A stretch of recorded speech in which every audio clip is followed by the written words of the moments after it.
വലിയ ശുഭപ്രതീക്ഷയിലാണ്. ഞങ്ങൾ വിചാരിച്ചതിലും അപ്പുറം വലിയ അനുകൂലമായിട്ടുള്ള അന്തരീക്ഷമാണ് പാലക്കാടുള്ളത്.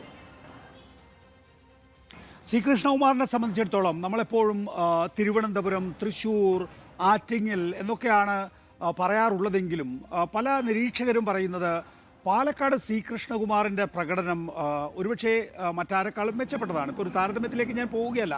തീർച്ചയായും താങ്കളെ സംബന്ധിച്ചിടത്തോളം ആ മണ്ഡലത്തിൽ നിന്നുള്ളയാൾ, ആ മണ്ഡലത്തിൽ പ്രവർത്തിക്കുന്നയാൾ, സ്വാഭാവികമായിട്ടും ഒരു ലോക്സഭാ തെരഞ്ഞെടുപ്പ് വരുമ്പോൾ താങ്കളുടെ സ്ഥാനാർത്ഥിത്വത്തിലൂടെ ഉണ്ടാകുന്ന BJPക്ക് ഉണ്ടാകുന്ന ഈ പറയുന്ന എല്ലാ കാര്യങ്ങളും BJPക്ക് ഉപയോഗിക്കുകയും ചെയ്യാം.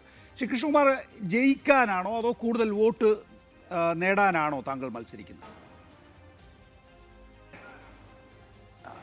ഇത്തവണ പാലക്കാട് മത്സരിക്കുന്നത് ജയിക്കാനാണ്. ജയത്തിൽ കുറഞ്ഞതൊന്നും ഞങ്ങളിവിടെ പാലക്കാട് പ്രതീക്ഷിക്കുന്നില്ല.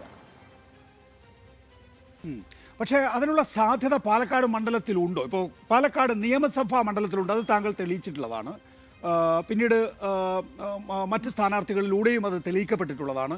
പക്ഷേ ഇന്ന് ലോക്സഭാ മണ്ഡലത്തിൽ ആ സാഹചര്യം ഉരുത്തിരിഞ്ഞു വന്നിട്ടുണ്ടോ? തീർച്ചയായിട്ടും ഞങ്ങൾ പാലക്കാടും മലമ്പുഴയിലും കഴിഞ്ഞ 2 നിയമസഭാ തെരഞ്ഞെടുപ്പുകളിൽ 2ാം സ്ഥാനത്താണ്. കഴിഞ്ഞ പഞ്ചായത്ത് മുനിസിപ്പൽ തെരഞ്ഞെടുപ്പിന് ശേഷം പാലക്കാട്ടിലെ പ്രധാനപ്പെട്ട നഗരസഭകളായിട്ടുള്ള പാലക്കാട് ഞങ്ങൾ ഭരിക്കുന്നു. ഷൊർണൂർ നഗരസഭയിൽ ഞങ്ങൾ പ്രധാന പ്രതിപക്ഷമാണ്. ഒറ്റപ്പാലത്ത് ഞങ്ങൾ പ്രധാന പ്രതിപക്ഷമാണ്.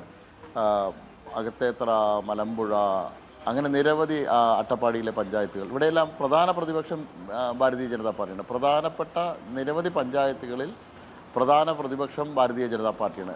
ചെറിയ ഒരു സീറ്റിൻ്റെയൊക്കെ വ്യത്യാസത്തിലാണ് ഞങ്ങൾക്ക് പഞ്ചായത്തുകളുടെ ഭരണം നഷ്ടപ്പെട്ടുള്ളത്.